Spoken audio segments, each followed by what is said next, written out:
हरियाणा में 16 मार्च को राज्यसभा चुनाव है और इस चुनाव का फार्मूला क्या होगा, यानी कि ये फार्मूला तय कैसे होता है कि कौन उम्मीदवार कितने वोट से राज्यसभा की सीट जीत सकता है। इसके लिए एक सेट परफॉर्मा होता है। ये परफॉर्मा क्या है, किसके वोट कैंसिल हो सकते हैं, किस किस परिस्थिति में वोट कैंसिल हो सकते हैं, और क्रॉस वोट जब कोई करता है तो उसके बाद में फिर क्या होता है, और किस कंडीशन में जो तीसरे उम्मीदवार हैं सतीश नंदन वो जीत सकते हैं, जीत भी सकते हैं या नहीं जीत सकते हैं, और कांग्रेस के साथ में क्या होगा।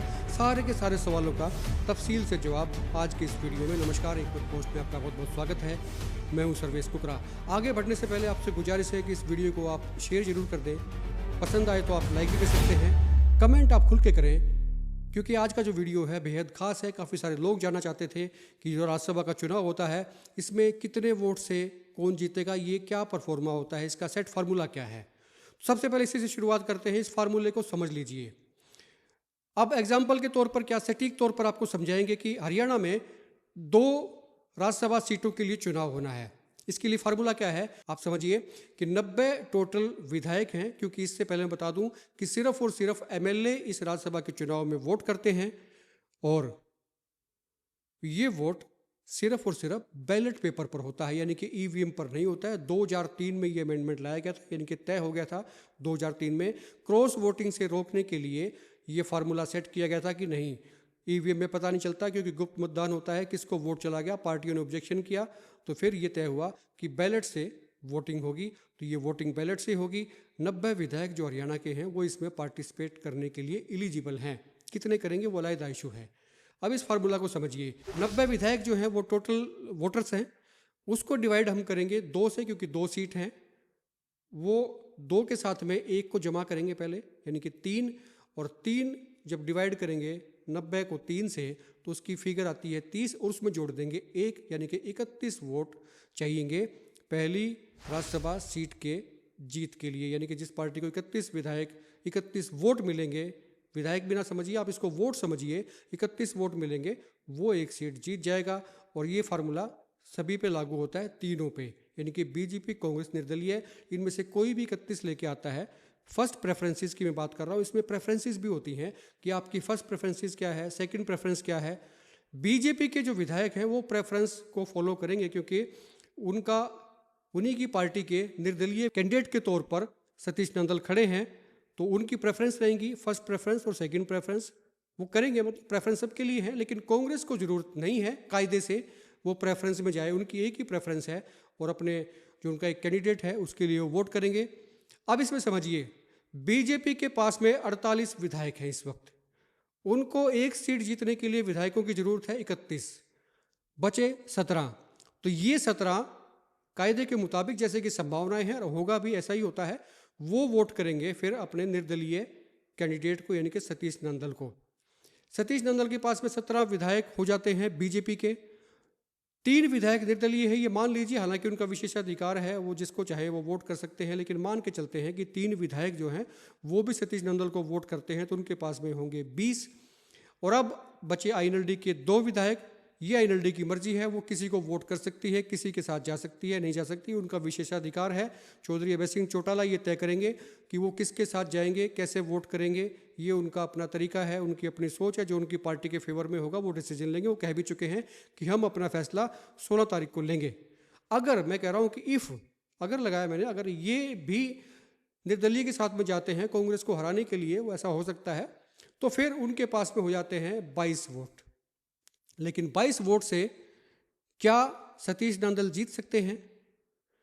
आप कहेंगे नहीं, मैं भी कहूंगा नहीं, लेकिन स्थितियां परिस्थितियां डिपेंड करेंगी कितने वोट कैंसिल होते हैं या फिर क्रॉस होते हैं। अब कांग्रेस को समझिए, कांग्रेस के पास में 37 विधायक हैं, अगर ठीक ठाक रहा तो उनको 31 ही काफ़ी है। 31 ने अगर ठीक ठाक वोट कर दिए, कैंसिल नहीं हुए, क्रॉस नहीं हुए 31 के, तो कांग्रेस का बन जाएगा किसी भी बिना किसी तकलीफ के। अगर वहाँ पर कैंसिल होते हैं या फिर क्रॉस होते, दोनों में फ़र्क है। क्रॉस का मतलब यह है कि अपनी पार्टी को छोड़ के दूसरी पार्टी को, यानी कि दूसरे कैंडिडेट को वोट करता है, तो वो क्रॉस होता है, उसका डबल नुकसान है। कांग्रेस से घट गया, दूसरे के जाके लग गया, उसका बढ़ गया।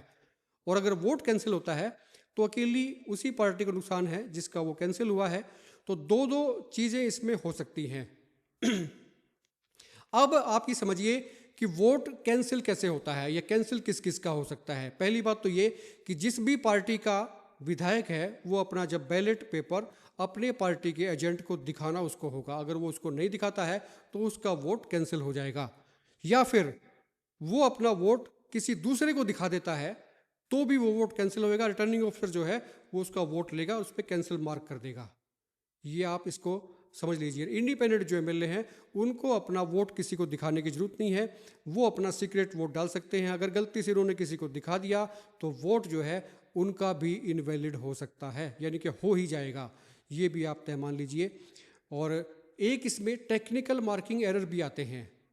चूंकि ये बैलेट से चुनाव हो रहा है तो इसमें टेक्निकल एरर की गुंजाइश काफ़ी रहती है। इसको आप टेम्पर वोटिंग भी कह सकते हैं, क्योंकि अगर विधायक, मैं कह रहा हूँ, अगर विधायक ठीक से वोट करना चाहे तो कोई संभावना नहीं है कि उसका वोट कैंसिल हो जाएगा, उसका वोट क्रॉस हो जाएगा। अगर किसी के अंदर कुछ और चल रहा है, बेईमानी अगर आ गई है, तो वो वोट कैंसिल हो सकता है, टेम्पर भी हो सकता है, क्रॉस भी हो सकता है, कुछ भी हो सकता है। अब इसको समझिए कि टेक्निकल एरर क्या हो सकते हैं। पहला तो ये कि आपको उस पर मार्क करना होता है 1, यानी कि 1 न्यूमेरिक आपको एक मार्क करना होता है 1, उसकी जगह आपने कुछ और कर दिया तो फिर आपका बैलेट जो है इनवैलिड हो जाएगा। उसकी जगह मान लीजिए मसलन आपने 1 लिख दिया ONE, आप ये नहीं लिख सकते हैं, आपको न्यूमेरिकली 1 लिखना होता है। उसकी जगह आपने कोई और निशान भी इस्तेमाल किया तो आपका वोट कैंसिल माना जाएगा। और एक दूसरा तरीका होता है अनऑथराइज पेन का। आपको ध्यान होगा पहले भी ऐसा हुआ है। MLA must use the special violet sketch pen provided by the election commission. Using any other pen or pencil renders the vote invalid. यानी कि अगर आपने जो वायलेट कलर का स्केच पेन इलेक्शन कमीशन देता है उसके अलावा कोई और पेन इस्तेमाल किया, स्केच इस्तेमाल किया, तो फिर आपका वोट कैंसिल माना जाएगा, कैंसिल हो जाएगा। और if the MLA writes their name, makes a signature or leaves any mark that could identify them, the vote is not counted. अगर किसी MLA ने अपना नाम लिख दिया, सिग्नेचर कर दिया, कोई दूसरा कोई पहचान का कोई मार्क लिख दिया, तो भी उसका वोट जो है वो काउंट नहीं होगा, वो कैंसिल माना जाएगा। तो इन सूरत में जो है, इन सूरत हाल में जो है वोट कैंसिल हो जाया करते हैं। तो ये देखना होगा कि कांग्रेस के जैसे लोग कह रहे हैं या बीजेपी कहती है कि हमारा जो तीसरा जो उनका खड़ा हुआ है आदमी वो जीतेगा, तो क्या वो जीतेगा? और वो जीतेगा तो किसके वोट से जीतेगा? तो संभावनाओं के डर से कांग्रेस के विधायक जो है इस वक्त जब हम ये शूट कर रहे हैं तो वो शिमला की वादियों में है, उनको शिमला शिफ्ट किया गया है। 16 को वो आएंगे वोट डालने के लिए, तब तक वो शिमला में रहेंगे। और काफ़ी चीज़ें शिमला के भीतर भी हो रही है, वो आखिरी में मैं आपको बताऊंगा। लेकिन इस पूरे के पूरे प्रोसीजर पर पहले आपको मैं रूबरू करा देता हूँ, गो थ्रू करवा देता हूँ। एक और तरीका है जिससे वोट कैंसिल होता है, वो है प्री एग्जिस्टिंग डिस्क्वालिफिकेशन। यानी कि कोई MLA जिसको 2 साल की ऑलरेडी जो है सज़ा सुनाई गई हो, यानी कि जेल की सज़ा सुनाई गई हो, वो उसको वोट का राइट नहीं होगा, उसको वोट का अधिकार उसके पास में टेक्निकली नहीं होगा, वो भी इसके काबिल नहीं होगा, यानी कि उसका वोट जो है वो कैंसिल रहेगा। तो ये सारी की सारी चीज़ें थी किस किस सूरत में वोट कैंसिल हो सकता है। और अब बात रही क्रॉस वोट की। 2003 में ये चीज़ें लाई गई थी कि वोट जो है बैलेट से डलेगा, बैलेट से होगा। पहले EVM से होते थे और बैलेट में गुंजाइश ये सोचा गया था कि इसमें क्रॉस वोट नहीं होगा, लेकिन अगर किसी को करना ही है तो वो वोट, मान लीजिए कि कांग्रेस का कोई वोट क्रॉस करना चाहता है, कोई विधायक, मान लीजिए, मैं किसी पे आरोप नहीं लगा रहा हूँ, अगर मान लीजिए, या बीजेपी का मान लीजिए, वो क्रॉस करना चाह रहा है, तो वो उस पर दूसरे किसी कैंडिडेट को अपनी पार्टी के भीतर, क्योंकि अपनी पार्टी के लिए व्हिप जारी होता है, दूसरी पार्टी के कैंडिडेट को वोट मार्क करके अपने एजेंट को दिखा के वोट डाल सकता है। वोट कैंसिल नहीं होगा क्योंकि उसने अपने एजेंट को दिखा दिया, लेकिन उसने क्रॉस किया है। उसके बाद में पार्टी उस पर अपना डिसिप्लिनरी एक्शन ले सकती है, वो अलग इशू है, लेकिन उसकी विधायकी जो है फिलहाल नहीं जाएगी और वोट भी कैंसिल नहीं होगा, वोट अगर क्रॉस करता है, लेकिन विधायक जरूर एक्सपोज हो जाएगा। इसलिए कई बार क्रॉस करने की बजाय कैंसिल करवाने में जिन लोगों को टेम्पर होना होता है या अंदर से कोई चीज़ें चल रही होती हैं तो वो फिर कैंसिलेशन की तरफ जाते हैं। क्रॉस वोट जो करता है वो फिर खुलेआम करता है, खुल के करता है, पहले ही कई बार चीज़ें ऐलानिया हो जाती हैं। और इस केस में आज के दिन बड़ी दिक्कत वाला काम है।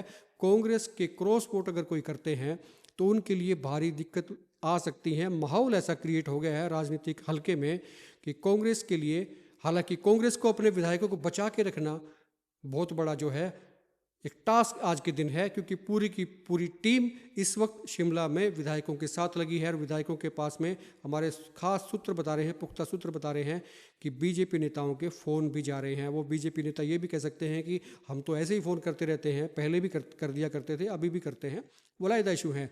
लेकिन चीज़ें हो रही हैं, हर कोई अपने हिसाब से चीज़ों को सेट करना चाहता है। सेट होंगी नहीं होंगी, हो चुकी हैं, या इस बारे में 16 को पत्ते खुलेंगे।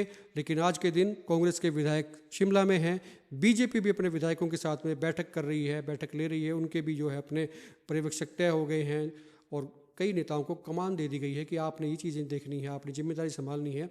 यानी कि बीजेपी और कांग्रेस दोनों पार्टी अपने अपने विधायकों के साथ में पूरी रणनीति बनाने में जुटी है। INLD भी देख रही है कि सीन क्या चल रहा है और 16 को वो अपने पत्ते खोलेगी। जो उनको लगेगा चौधरी अभय सिंह चौटाला को कि उनकी फेवर में क्या है, उनकी पार्टी के फेवर में क्या है, उनके लिए दोनों ही दुश्मन हैं। बीजेपी भी कांग्रेस भी किसको बड़ा मानते हैं दुश्मन, किसको छोटा मानते हैं, ये वो तय करेंगे 16 तारीख को। 16 को अपने पत्ते खोलेंगे। पूरी की पूरी स्थिति मैंने आपको साफ कर दी है। हॉर्स ट्रेडिंग लोग कह रहे हैं, मैं नहीं कह रहा हूँ कि कवायद चल रही है, कितनी सिद्ध होती है कितनी नहीं, पत्ते 16 को खुलेंगे। लेकिन पूरा तरीका, पूरा फार्मूला राज्यसभा चुनाव के लिए मैंने आपको बता दिया, ताकि आपके कॉन्सेप्ट जो है वो अपने क्लियर हो। आप देखते हैं हिकमत पोस्ट। नमस्कार।